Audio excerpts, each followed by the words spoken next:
हो गया सर। महाकवि भरत नीति सत्ता स्ववा यतम एकांत हितम विधात्रा विनिर्मितम साधनम अज्ञाताय विशेषतः सर्वविधम समाजे विभूषणम मौनम अपंडितानां विधात्रा अपंडितानां अज्ञाताया साधनम स्वायतम एकांतहितम मौनम एवं विनिर्मितम सर्वविधम समाजे विशेषतः विभूषणम अस्तु। प्रस्तुत श्लोक महाकवि भरतरी विरचित नीति शतकम से उद्धृत है। यहां पर कवि मौन को मूर्खों का आभूषण बताते हुए कह रहे हैं कि विधात्रा अपंडितानां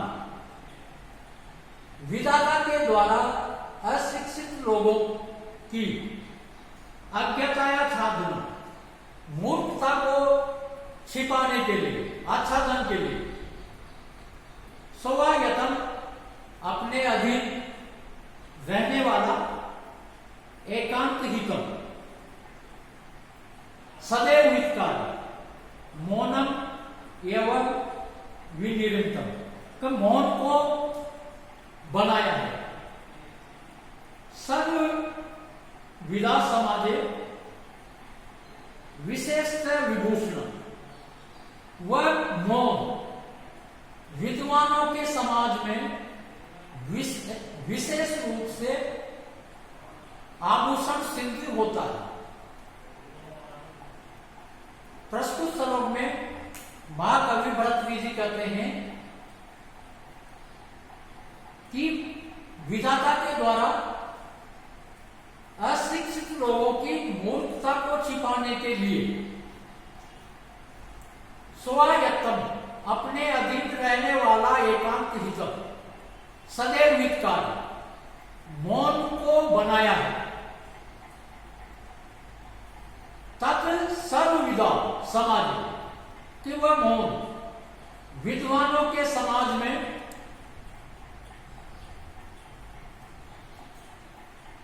विशेषतः विभूषण अस्ति कि विशेष रूप से आभूषण सिद्ध होता है। प्रस्तुत पद्य में मौन को मूर्ख लोगों के आभूषण बताया गया है। वह मौन किस प्रकार से आभूषण मूर्खों के लिए होता है, इसमें तीन बात बताई गई है। पहला कि वह मौन मूर्खता को छिपाता है, अज्ञता है, साधन। दूसरा एकांत हितम दूसरा स्वयतम कि सदैव अपने अधीन रहने वाला एकांत हितम और सदैव हितकारी। ये तीनों चीजें मूर्ख व्यक्तियों के लिए जो आभूषण बताया गया है मौन, वो इन तीन विशेषता वाला होता है कि मौन रहने से जहां पर विद्वानों की गोष्ठी हो उसमें मूर्ख व्यक्ति यदि मौन रहता है, चुप रहता है, तो वह मौन रहना उसके लिए आभूषण सिद्ध होता है। इसी बात को उजागर करने के लिए यहाँ पर कवि भरतरी कहते हैं कि विधाता के द्वारा अशिक्षित लोगों की मूर्खता को छिपाने के लिए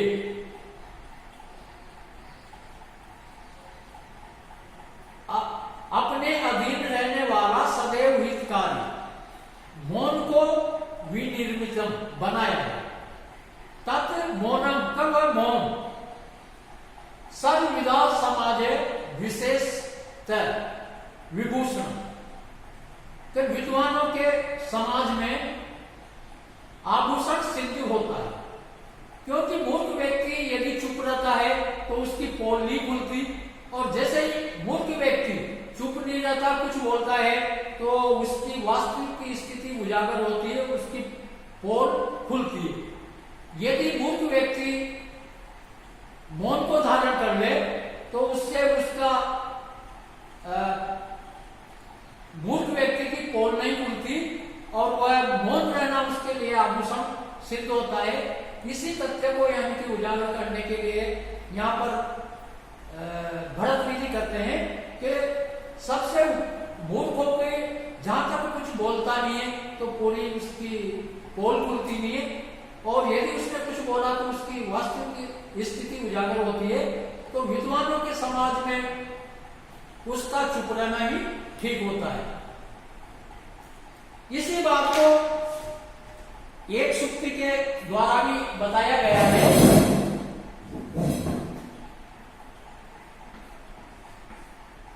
तावत च सोमते मूर्खो यावत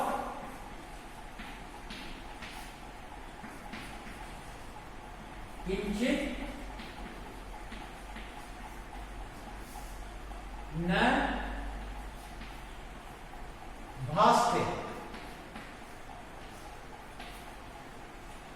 मूर्ख व्यक्ति की शोभा चुप रहने में ही होती है, मौन रहने में होती है।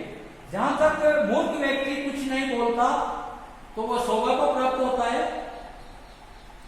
और यदि मूर्ख व्यक्ति चुप नहीं रहता और विद्वानों के समाज में कुछ बोलता है, कहता है, तो उसकी मूर्खता उजागर होती है। प्रस्तुत पद्य में उपजाति शब्द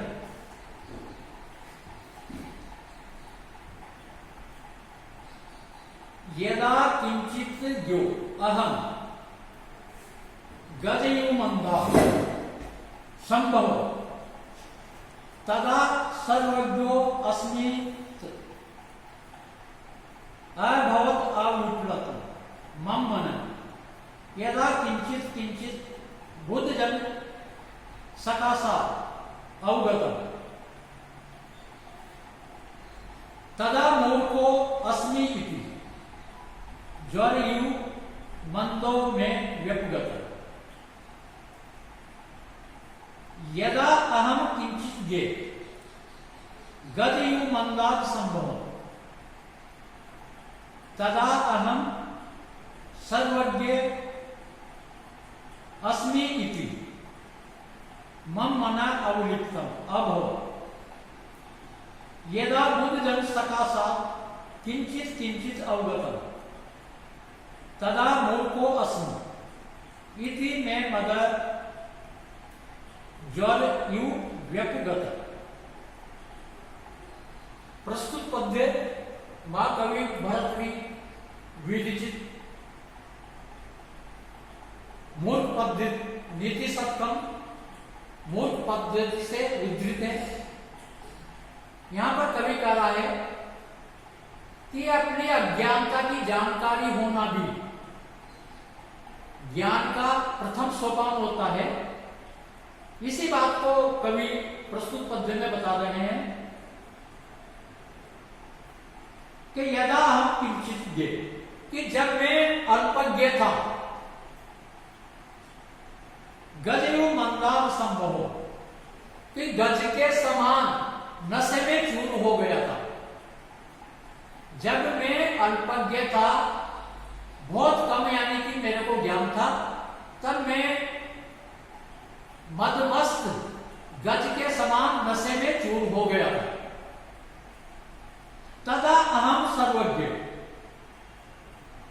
अस्मि इति मम मन।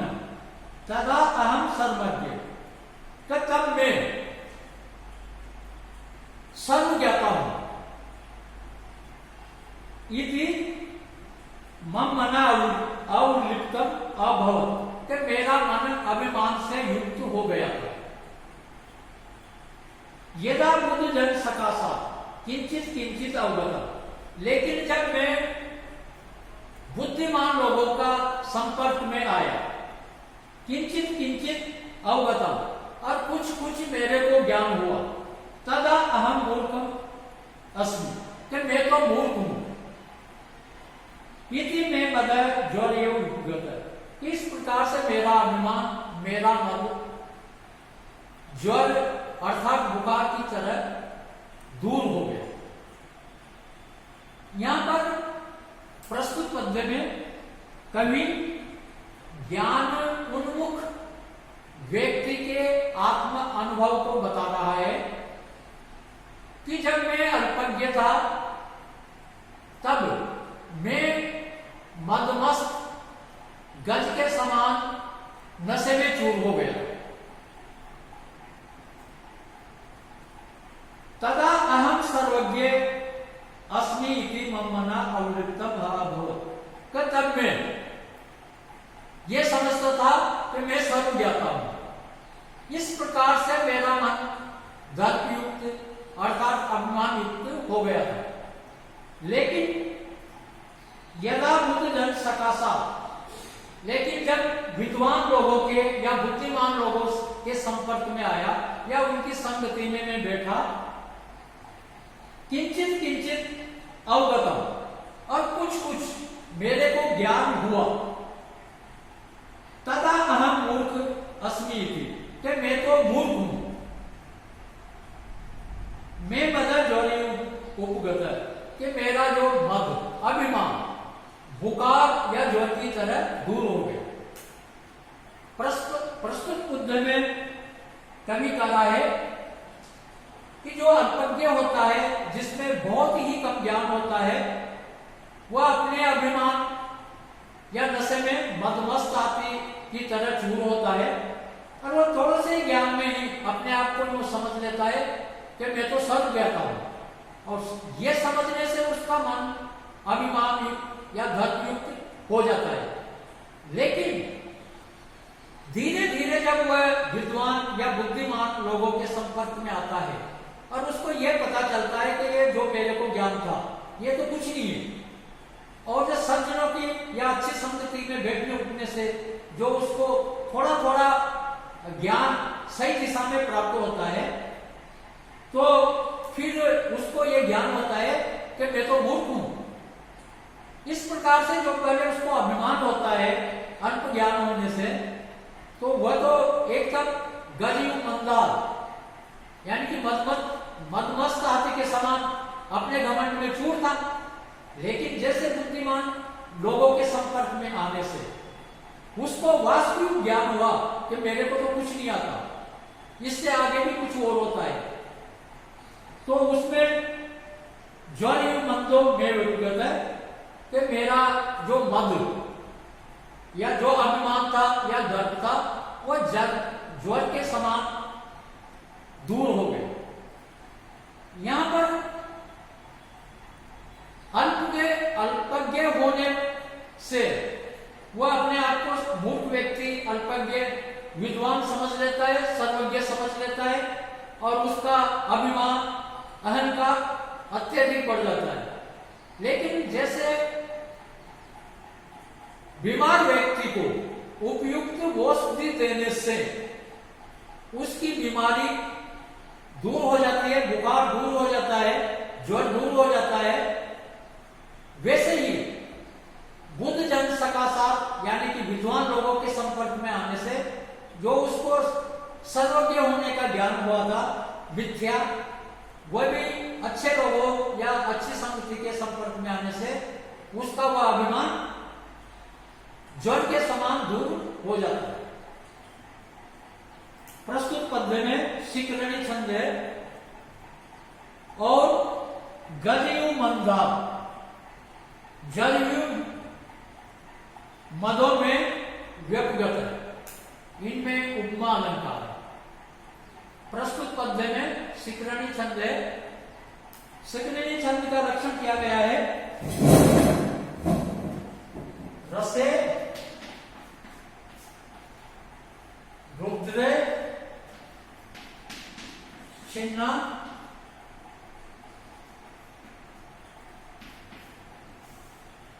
यमन सबला